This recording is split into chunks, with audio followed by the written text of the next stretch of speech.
Comment écrire une bonne histoire? Je vais t'expliquer, c'est très simple. Tu as des personnages, une intrigue et un univers. Et tout ça, il y a un principe qui doit tous les relier.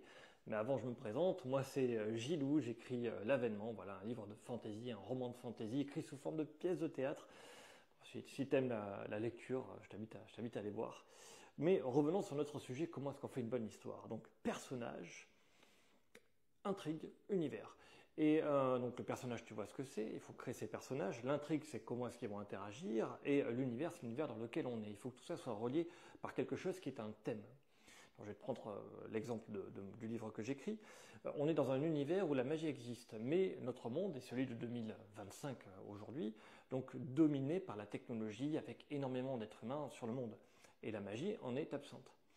Des personnages, il y a des personnages qui sont mages, pro magie, d'autres pro sans la magie.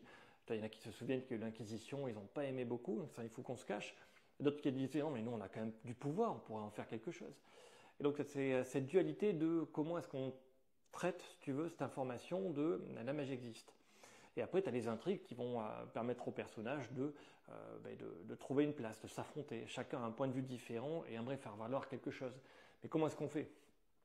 Donc voilà un petit peu un exemple de ce qu'on peut faire. Est-ce que j'ai quelque chose qui te vient en tête pour t'aider entre personnage, intrigue et univers?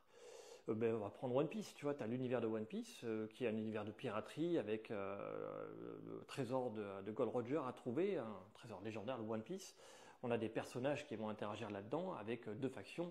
La marine qui essaye de cadrer un peu tout ça, avec de notre côté les pirates qui essayent de retrouver ce trésor et de redevenir le roi de tout, un peu toute chose, ils vont s'affronter dedans. Donc tu vois, je trouve le One Piece, mais je dois aussi être le roi des pirates, qui sont vraiment deux intrigues très présentes et qui vont permettre à des personnages qui peuvent être amis, qui peuvent des fois s'allier contre l'un ou contre l'autre, de trouver un peu leur place au niveau de la narration. Je trouve que One Piece c'est assez intéressant en termes de construction, c'est plutôt bien fait. Alors je parle même pas des descriptions des combats qui sont juste magnifiques. Mais je me suis égaré.